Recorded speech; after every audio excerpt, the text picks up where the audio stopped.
En este video te voy a contar sobre dos medidas básicas de dispersión, el rango y el rango intercuartil. Para hablar de esto, me voy a basar en el libro de Aguirre, Niño y Simonetti, Estadística aplicada en las ciencias sociales y humanas. En la descripción del video les voy a dejar el link de descarga. Las medidas de dispersión que te voy a presentar en este video son medidas que se utilizan para medir variabilidad en variables numéricas. Y estas dos medidas son conocidas como medidas absolutas de dispersión. ¿Por qué absolutas? Porque el resultado se expresa en la misma unidad de medida de la variable en estudio. Las dos medidas que te voy a presentar permiten medir la dispersión que existe en el campo de variación. Esto quiere decir la dispersión o la variabilidad que existe en el conjunto total de observaciones. Y estas medidas son, por un lado, el rango y por otra, el rango intercuartil. El rango, que se representa con la letra R, esa sería la simbología, indica la extensión en la que varían la totalidad de los datos. Es la mayor diferencia que se puede registrar entre dos valores de la variable. Como indica la máxima extensión para calcular el rango, lo que hay que hacer simplemente es una resta. Hay que restar el valor más alto de la distribución menos el valor más bajo.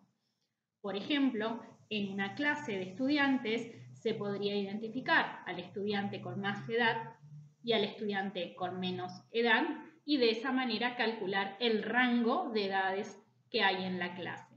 El resultado de ese rango estaría medido en años porque la variable es edad y esa variable se mide en años. Es por eso que el rango es una medida absoluta porque el resultado se expresa en la misma unidad de medida de la variable en cuestión. La ventaja que presenta esta medida es que es de muy fácil cálculo, porque lo único que hay que hacer para poder llegar al rango es realizar una resta entre el valor más alto y el valor más bajo de una distribución. Ahora bien, como trabaja con los valores extremos de la distribución, allí radica su principal desventaja, porque hay que tener cuidado con esta medida si hay valores atípicos, porque nos podría estar llevando a informar mal una situación, sobre todo si hay variabilidad interna en la distribución de datos.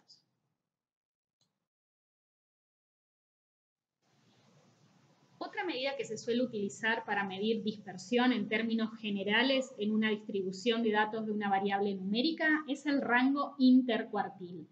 Ya el nombre les debe dar alguna pauta en esto de intercuartil, bueno, si justamente trabaja con los cuartiles, este rango. ¿Cómo se simboliza con una R y una Q, que proviene de las medidas de posición, de cuartiles?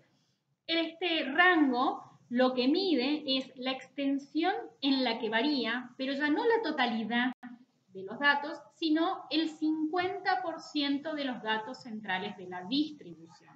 Es decir, el rango intercuartil mide la variabilidad que hay en el centro, ¿sí? El 50% central de la distribución de datos.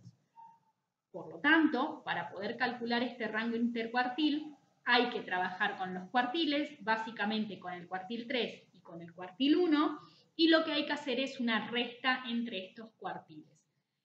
Al hacer la resta de estos cuartiles, el cuartil 3 menos el cuartil 1, lo que estamos dejando por afuera es el 25% de los datos menores de la distribución y el 25% de los datos mayores de la distribución. La ventaja que presenta esta medida es que puede ser utilizada o se recomienda utilizarla cuando hay valores extremos o valores atípicos. ¿Por qué? Bueno, porque justamente deja de lado los 25% de los datos más extremos y mide la variabilidad solamente en el centro de la distribución. Ahora bien, también allí radica su desventaja porque hay que tener en cuenta que al hacer esto se está dejando de lado el 50% de los datos, ¿sí? La mitad de los datos.